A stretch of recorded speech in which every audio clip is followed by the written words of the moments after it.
Okay, oops. So in this one, we're going to talk about adding the Awesome Oscillator to the trading system. We've already gone over stochastics and how to incorporate those.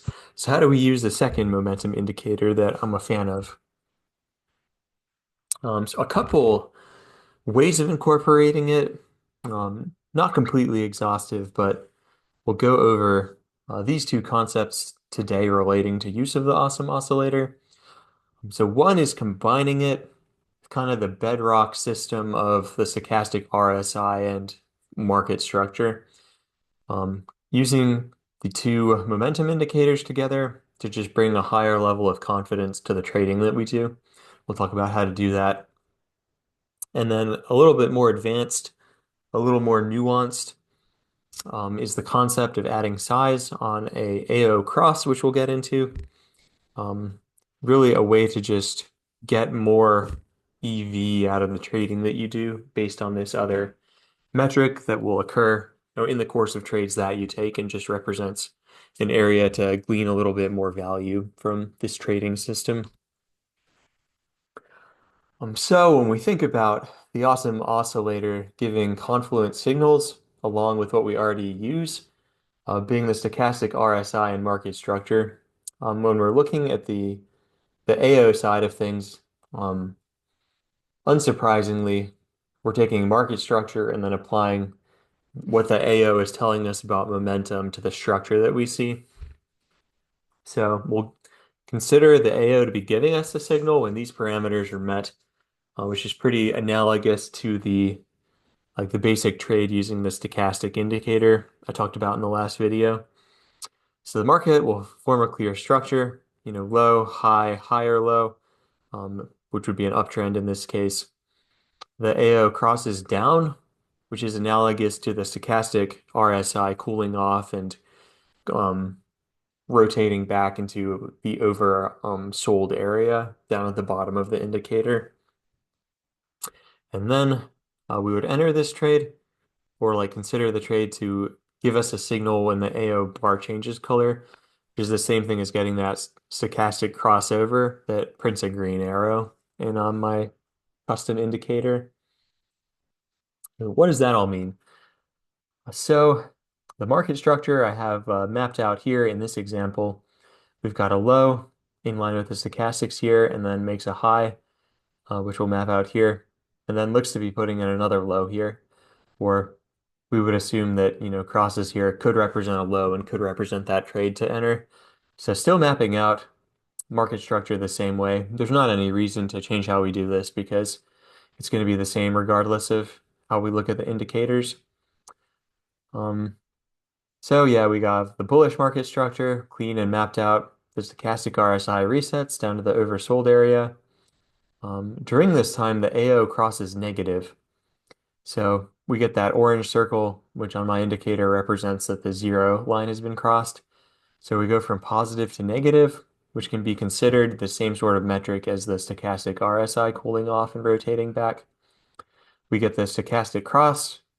In this case, we got two of them. The first one I think would have also played out. We just happened to generate two. And then on the Awesome Oscillator side, we get the bar color change, which is represented from our bearish blue bars changing to the bullish white bars. So we get the white crossover here.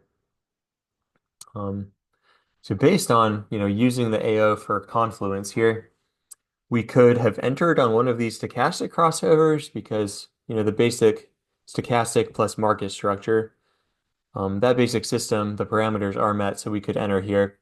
We could enter and then, see the AO bar change and be more confident in our trade or add size to our trade. Or we could see that we're in a place where the AO is probably going to change over at some point. So just having higher confidence in entering the stochastic trade here, just because the AO is in a spot where it's likely in the future that the AO is also going to confirm the trade we take. So depending on how, aggressive you want to trade this, you can fully enter on the stochastic arrows. You can enter part on the stochastic arrows and then part whenever we get the AO bar change. You could enter the full trade on the AO bar change. Any combination of those, entering fully on the AO bar change would be the most cautious of those examples given. Another example here, pretty similar. This one I went back a little bit further and just mapped out structure. You can see within the last low, high, high or low, we've got a clear uptrend going on. So we've got that going. The stochastic cools off and goes back to the oversold area. At the same time, close to there, the AO crosses negative. Then we get the stochastic crossover arrow and then the AO bar change. In this spot, this shows an example of entering the trade on the AO bar change. If we entered on the stochastic cross, that would have been a few candles further back. So again, could have entered on the stochastic fully, could have entered there and added size when the AO confirmed, or we could have waited and just entered the trade when the AO confirmed.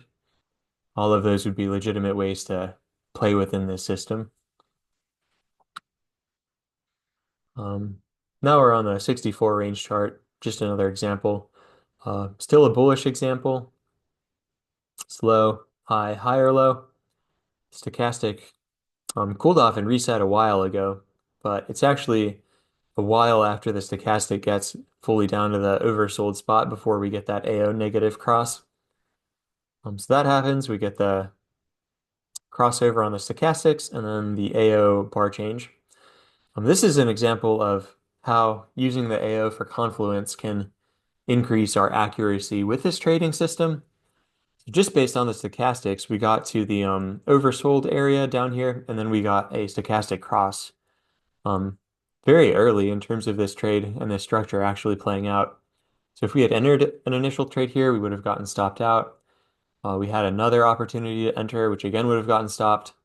Another opportunity to enter would have gotten stopped, and then we would have been successful on the fourth try, and would have gotten an entry into the fourth attempt at this trade 1 bar sooner than we did based on the AO bar cross.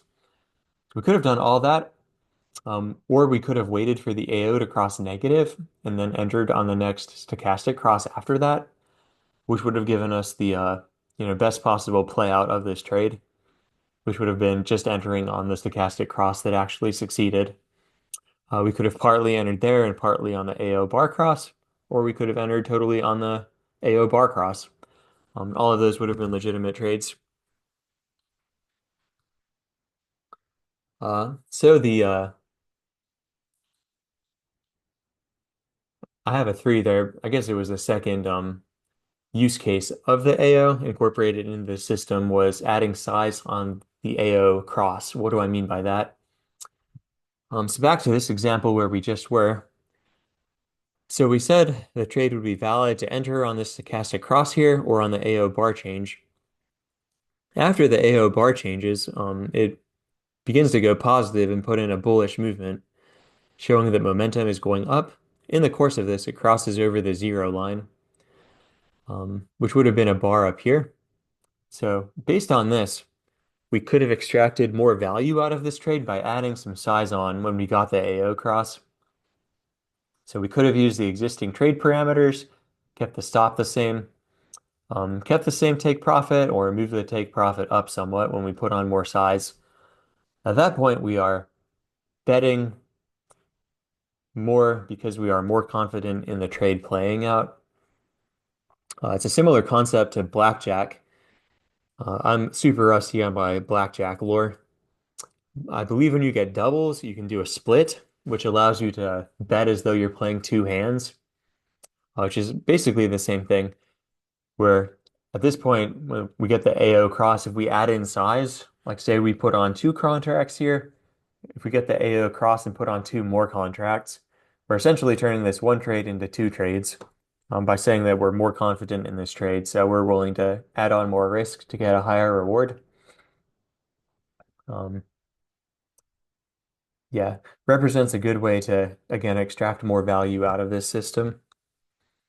Adding to our winners is a concept in trading that gets repeated a lot across various systems, but uh, when we get the AO cross, we can be more confident in this trade as a winner, and as such, betting more would lead to generating more EV.